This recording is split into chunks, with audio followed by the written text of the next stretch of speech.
Hi, I'm David Neese with EV World News. From EV breakthroughs to clean energy milestones, here's what moved the industry this week. Let's start with Porsche. This week, the company pulled the plug on high-performance battery cell production at its Cellforce unit. The move comes as demand for premium electric vehicles cools. About two-thirds of the 300 jobs at Cellforce are being cut, with the unit shifting to pure research and development. It's another sign that even luxury automakers are reevaluating how quickly to scale battery production. Over in Europe, July car sales jumped nearly 6%, the biggest gain since April of last year. Germany's revised EV incentives helped drive the increase.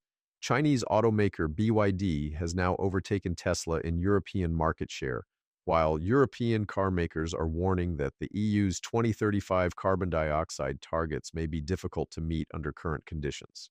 Meanwhile, in China, BYD reported its first quarterly profit decline in 3.5 years. Net profit fell nearly 30% year-on-year in the second quarter, even as revenue grew. The culprit is China's bruising EV price war.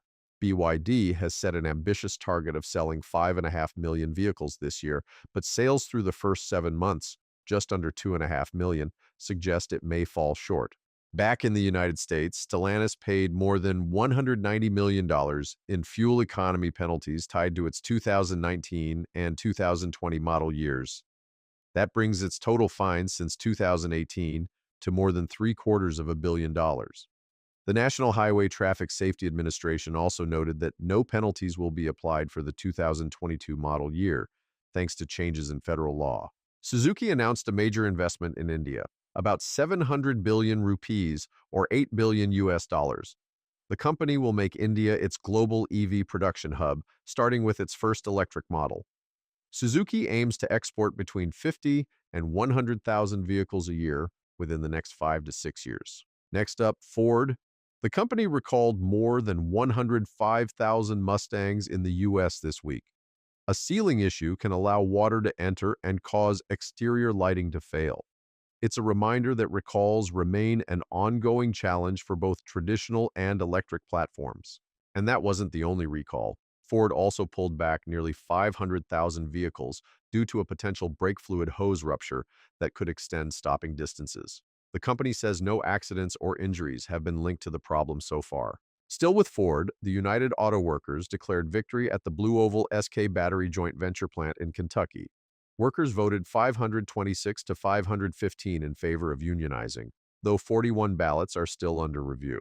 If the win holds, it would be a milestone for organized labor inside the fast-growing EV supply chain. Indonesia's sovereign wealth fund, along with Chinese battery recycler GEM and other partners, announced an $8.3 billion plan to build a nickel processing hub.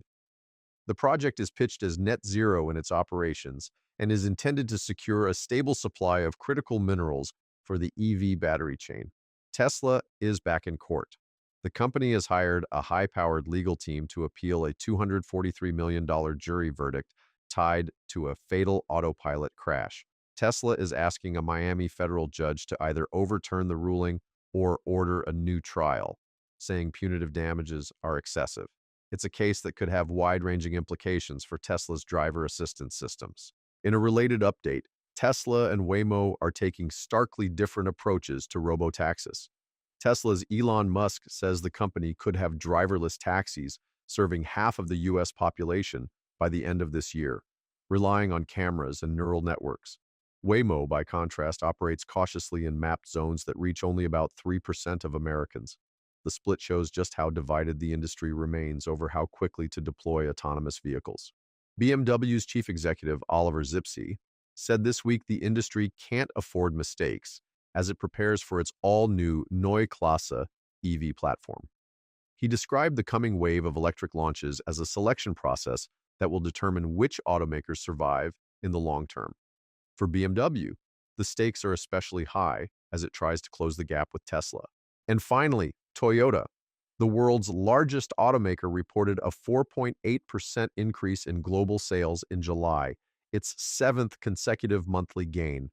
Growth was driven by strong demand in North America and the popularity of new hybrids and EVs in China. Global production also rose, up 5.3% compared with last year. That's it for this week's EV World Update. I'm David Neese. Don't forget to subscribe and catch our live podcasts every Tuesday, Wednesday, and Thursday with Bill and Mike. See you next time.